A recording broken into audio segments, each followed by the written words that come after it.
Good morning and welcome to the seventh episode of the Iowa Girls Wrestling Stories podcast. We're actually coming to you from Florida, Orlando, Florida, and we're at the Rosin Shingles Creek Resort for the National AAU Convention. And today I have with me Mark Kenny, who's official from Iowa, who's on the Iowa Girls AAU Board, kind of in charge of our officials for AAU and for the girls in the state of Iowa. Today, we're going to talk a little bit about the new rule sets, maybe how to approach the table, and whatever else comes up. How you doing today, Mark? Doing well. Thanks for Good. having me, Good. Troy. It's always happy to be having some conversation about wrestling with you. So Yeah, that's kind of every time we get together, we end up talking for hours and hours and hours about rules and different interpretations, and it's usually pretty fun. I mean, we've had conversations about all kinds of different things. Probably our longest and dumbest one was the girls undergarment one, but that lasted, I think, 2 days. That was a while. Yeah. But you know, this year we come into some new rule sets, some definite big changes in the rules, and you've had the opportunity to officiate a couple in there. I have. I think the NFHS has made some really good changes to really promote action on the mat and some scoring and get some high scoring matches. So nice. So the first rule that we're gonna get into is that 3-point takedown. You know, we saw it in college last year, and I'm not sure I'm a fan of it yet, but what have you seen so far? I tell you what, that was a big change. I talked to Nadine last week about muscle memory. Yeah. And, you get calling so many matches a year and you're so used to popping up a 2 takedown that first time. I'm not going to lie. I think every official has that time where they want to say 2 out loud. I think I said 2 and put up 3, but it's really increased the scoring pace. Once you get that one down, then I found myself making a mistake going from calling the 3 takedown, and then I had a quick reversal, and just out of muscle memory now I got a 3 reversal, and Nadine caught me making that mistake, but it was at a preseason event, so I try to get those kinks worked out. But I really think that's a pretty good change. I saw it at college, and that was a shock. I didn't know if I'd like it, but people adapt just the way we do. So yeah, I know I probably going to change coaching a little bit. I mean, we've always worked heavily on takedowns. I've always been a takedown person anyway, but we're really going to focus on getting that first takedown now. I mean, I think that's the name of the game, and especially with the girls, takedowns is so important because we're going to transition into freestyle at some point if they move on. So now we're on the 3-point. We were talking last night a little bit, so we can't use the thumb, so it won't be that old 3-point that way. So the 3-point takedown is going to be signaled now by the book. They want us to. It shows this, but I feel they're going to grant us some latitude to do the 3 near fall. So that would be the pinky and the thumb tucked in. Yep. But some officials, like I had broken finger when I was younger, so I can't signal it very well with this hand. I'm working on it. But no thumb, and in some of those tournaments that we have where we do have a step out, if we have some sort of modified rules, we're still not supposed to use a thumb there like they would in freestyle because it's truly an NFHS bout. So. Gotcha. Okay. Yeah, no, I'm looking forward to seeing the scoring happen on that, which going into scoring the near fall change is going to be really interesting, I think. And potentially, instead of getting 2-point takedown and put somebody to their back and getting 3, 5-0 in the old match, then you can be up 7-0 because why don't you go ahead and tell us a little bit about the near fall rule? So again, that's muscle memory. The old school used to be the 2, the 3 near fall. Now there's no 5 count. So that was an adjustment period. I know this weekend I had a situation where, so let's talk about, so if you get 2 seconds where a person's in near fall criteria, you get 2 points. If you get a 3rd count, now they get 3 points. And if you get to a 4 count, now they get 4 points of near fall. With that being said, I think you as a coach and we hope that all officials are consistent on their count. Yeah. And I think that's the biggest thing that I think is going to be controversial this year is if you have an official that's quick with their count, you're really ramping up those point totals now because they maybe should be maybe a little slower. I've always been told I have fairly slow or fairly consistent count, and that's the best compliment I can get. Yeah. I really think the those officials that have a quick count are going to have a really big implication on those matches. You can earn a 5-point near fall. So just like before, if I had a 2 count and you have a wrestler that's injured or is bleeding, or there's a potential injury, I'm going to stop and give an additional point. So let's say I get to my 4-point near fall, and now I see blood or injury or things of that nature. Now I can get to a 5-point near fall without counting to 5. And again, muscle memory. So like this last weekend, I remember I counted to 4. I was holding 3 down on the mat because that's my old school. But then I put up the 4 near fall. It is really, again, matches seem to go faster. I think we had several tech falls last weekend at this girls event I was at. But people in the crowd, I think, like seeing points on the board. Oh, yeah. Right. So sure. that change has really been a pretty good change. It just takes a while for the officials in the crowd to get used to it. But yeah, it's going to be a nice change. I think it definitely puts the emphasis on wrestling on our feet and wrestling on top, because you're not getting rewarded as much getting away or reversing. Right. So, the bottom position even becomes maybe even a little bit less. So, as a coach, am I going to coach more to, am I choosing top? And with girls, a lot of times they do choose top because it seems like they're a little bit better at that anyway. So. Yeah, I just think strategy changes possibly. I think you always will have those athletes that feel really strong on their feet, and so they might be pursuing that tech fall or really pursuing those takedowns. But now with those getting up to 4 near fall, who knows? We might see more wrestlers choosing to go top. So. Yeah. Well, I've noticed it with the girls. I think the old school thought is always, take down, you got to get away. You got to get away to win. I know my high school coach was that way, I'm sure. Yeah, absolutely. But I think that might be changing a little bit on the girls' side. It seems like girls tend to be a little bit, well, their hips are so good, and maybe the upper body strength isn't quite as good. So the holding off a half or bar arms and stuff. So I think you're seeing already more on top wrestling. Absolutely, yeah. And as girls choose top, they're only going to get better. Yep.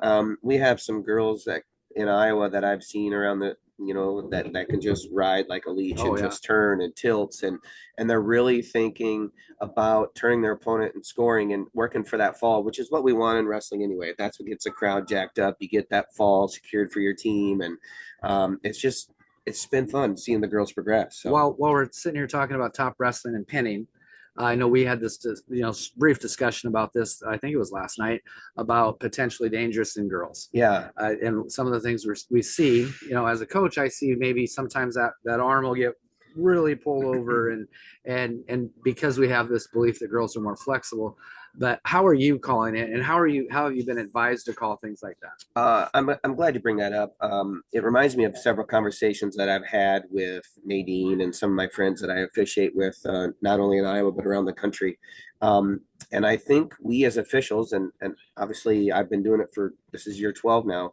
I feel we maybe did a disservice approaching female athletes, saying, well, they're so flexible, so they can move and they can extend it up here over their head. And I think that's done it.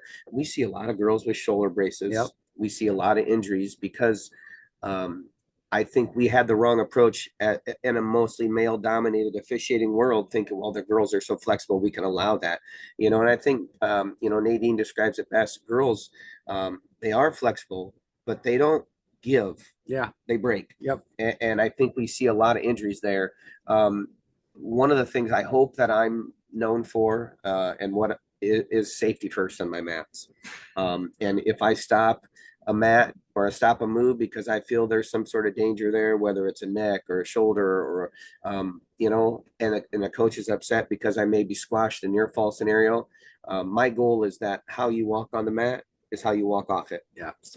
And it's safety first. And I'll always, until I die, that's how I try to approach it on my mat. But we've talked about that a lot in our officiating meetings about, hey, just because the girls doesn't mean that we need to let that action go because you're going to get some serious injuries. So I think that's a good thing to bring up. So the biggest thing we haven't talked about yet, let's talk about the 1 point of contact change. Yes, I'm excited about it because I've had the opportunity last year at Scholastic Duels. We used the the one point of contact, and I saw the differences in that. And go ahead, why don't you explain the rule to us a little bit, and we'll talk about it. Okay, I've been a proponent for the one point of contact, the college out of bounds, for years. And you know, I've had the luxury and the good fortune to be able to work at some big tournaments like Super 32 and national duels, and those tournaments that bring in top tier wrestlers.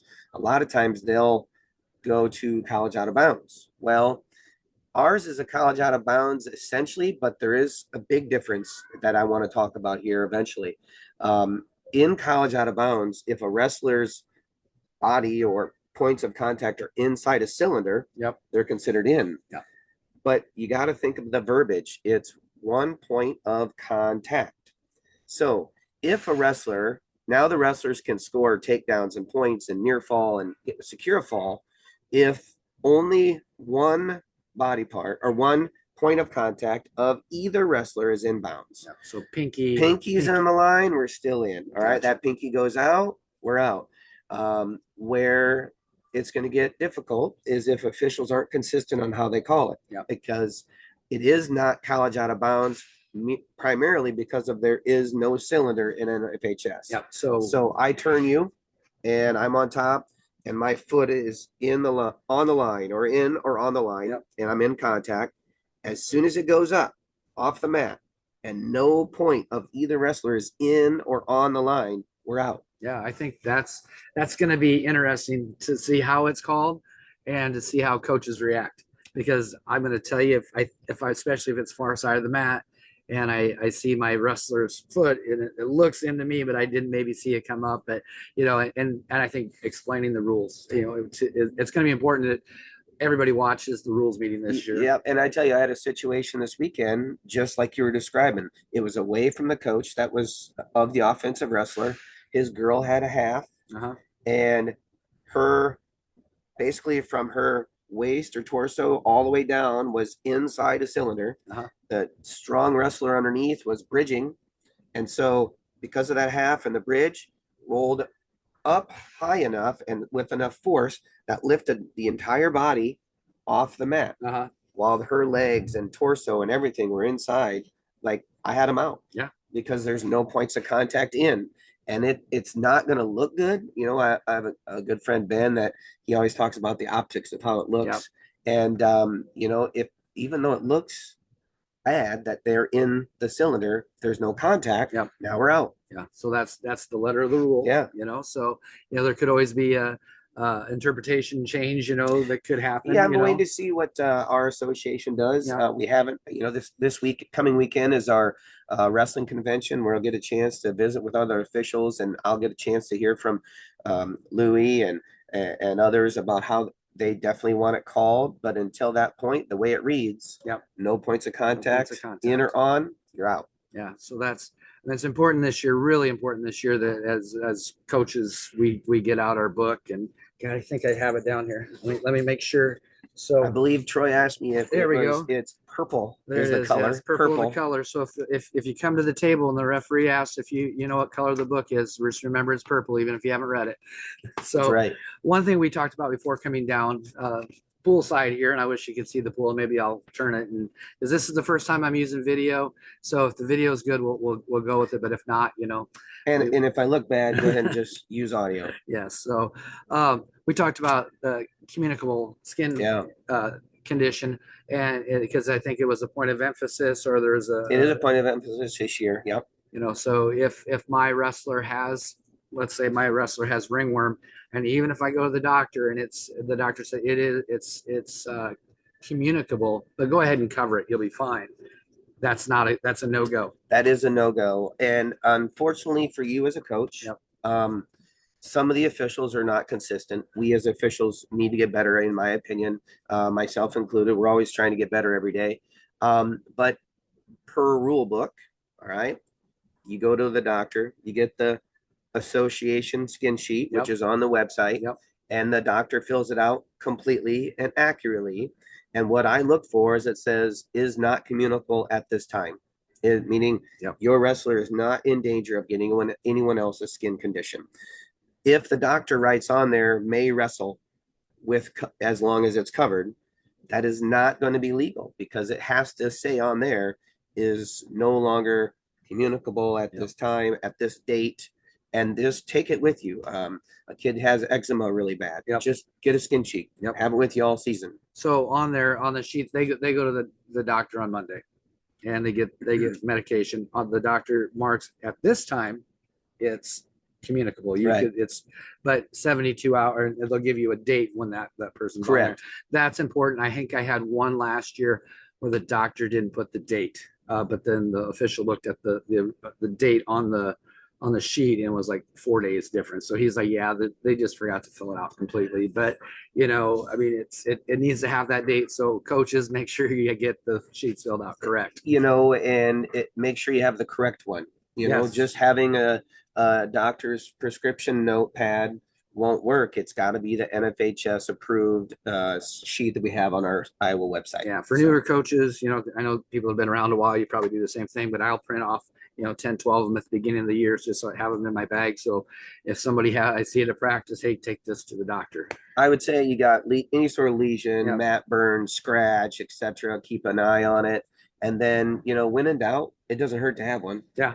Again, a wrestler has eczema and they bring a skin sheet. And even if I've had the same wrestler all year long, he or she brings me that sheet, then we're good, and then I look at it obviously. And if it says on there, well, I'm going to look and see what it says for the date of competition allowed. And then we're good to go. Perfect. Now, something we talk about a lot, approaching the table, kind of a fun subject that we go back and forth with all the time. And this is great for new officials. Or not new officials, new coaches, or maybe you've been on the AAU scene, or you've been the club coach, and things get a little heated sometimes on the mat in the club. And so just so you know, and just so everybody knows, if I'm Mark's my assistant coach and he goes off and he says something to the referee that is inappropriate and gets kicked out, me as the head coach the next meet cannot coach. So I actually had that situation almost happen. It was not even a big high level tournament, and my assistant, this was the one prior to regionals, got excited about a call that didn't matter even. And I'm like, sit down because I am coaching next week. So, but we talk about it all the time.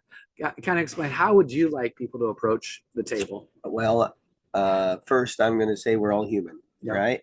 As a former coach, I got amped up, and I know I didn't handle situations the right way that I could have. And I know as an official, especially earlier on in my career, I didn't handle things as best I could. What I'm told that, and I do travel, I'm fortunate to travel around and work with a bunch of officials around the country. I should listen first, right? Try not to be confrontational. I should stand there at parade rest in a scenario where, which is deemed as the one least confrontational stance. But let's say you don't like a call, which it happens, right? Because I make calls and I have to make a split decision at that moment. You don't like a call, you're going to go to the table, right? And you get there and, I'm assessing, okay, how did he go to the table? Did he make a beeline over there and stomp over there like he's going to just unload on me? Or does he go over there nice and calm? Then I'm going to kind of notice posture. Is he kind of worked up and amped up? But also then I should listen. I'll say, hey, what's up, coach? What can I do for you? And you're in that situation. And I had one last weekend and I felt I handled it pretty well. And I was mic'd up because the mics were right on the camera of the computer, and like, you gave a takedown there, or we should have had a takedown there. And coach was worked up, and I said, do you have a question, sir? And I said it just like that. What's your question? But we had a takedown. You should have gave us a takedown. And I said, well, I'm still waiting for a question. So I think the point is, like, you can question my call. Yeah. You can question my interpretation. But what you should phrase it as, what did you see there? Tell me, what more could my wrestler have done to secure a takedown?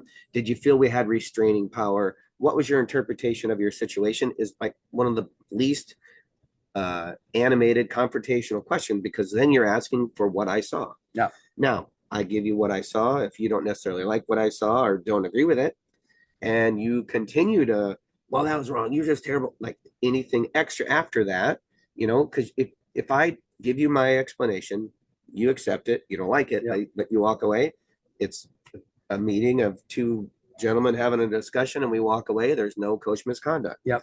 But you question my judgment, or you question, well, you're wrong, that was a terrible call.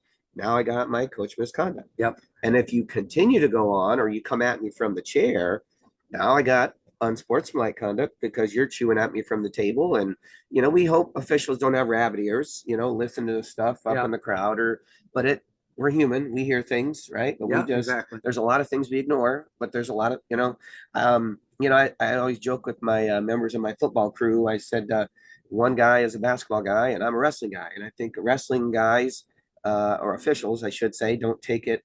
We don't tolerate a lot of chewing, right? Because we're, it's an enclosed gym and it should be, you can always question my call, but as soon as you turn that direction towards me and you're chirping at me, I think we squash it better than maybe basketball guys. You see a guy going up and down the court getting chewed on the whole time. Yeah, I've seen that. And I think that carries over to, okay, that basketball coach then maybe will chew on the next official and the next official. Yeah. But if I squash it and I expect you to be, proper and handle the things the right way, I feel I'm helping you as an official your next time out, because now you're not going to get chewed on. Yeah. So the biggest thing for new coaches, for anybody in the corner, let's not do things from the corner.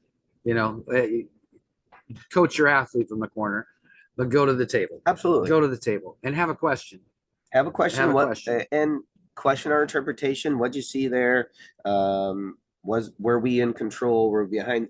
Did you feel we were behind the hips there? What more did you want my athlete to do? I think, Eli Lloyd is a young coach that I feel has really changed how he approaches officials after some of the conversations he and I and my buddy Joe have had with him, and it's really helped him.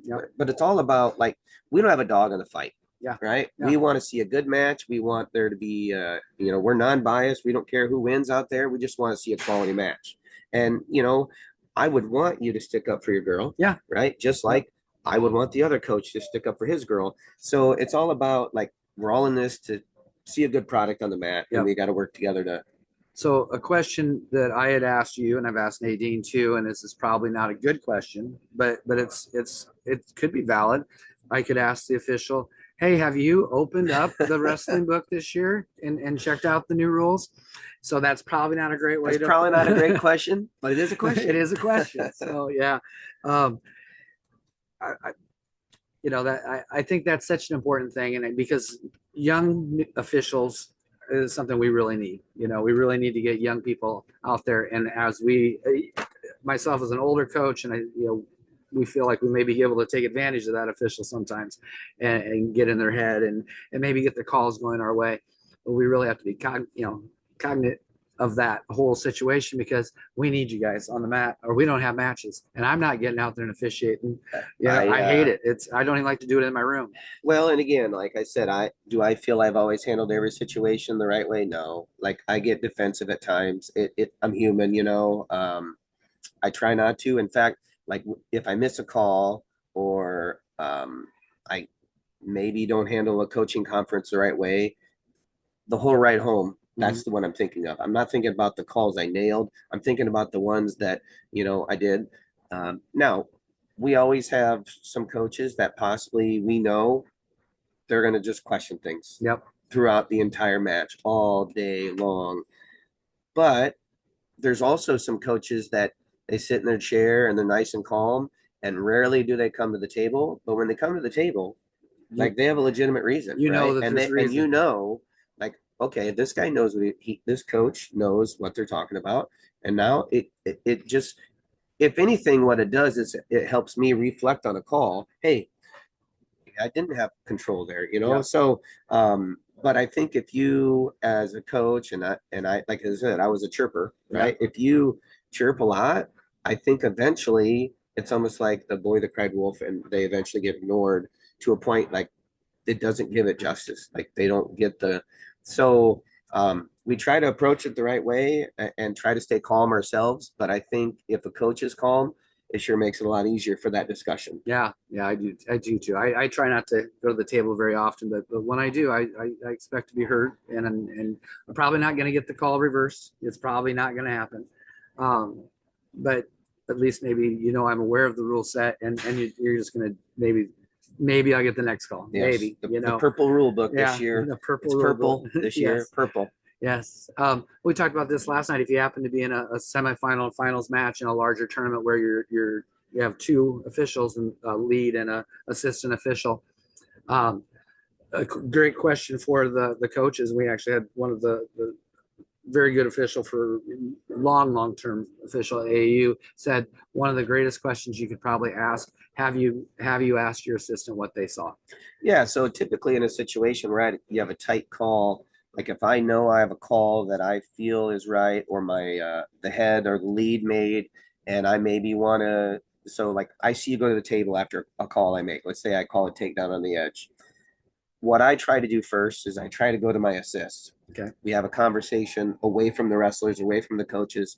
Hey, and so like Nadine and I have worked together so many times, and my buddy Joe, and they usually just, I can tell by their look, Yeah, whether they agree with it or don't. But anyway, like if I'm working with a fairly new official as the head and I'm the assist, typically I'll say, are you good with that call? Are you good with that hold? Are you good with that scenario?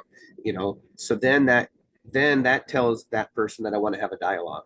But I try to talk to my assist before I go talk to the coaches, because that eliminates that process. Well, check with her, check with him. Yeah. Maybe he had it differently. And I said, Coach, what's your question? You say, hey, did we have a takedown there?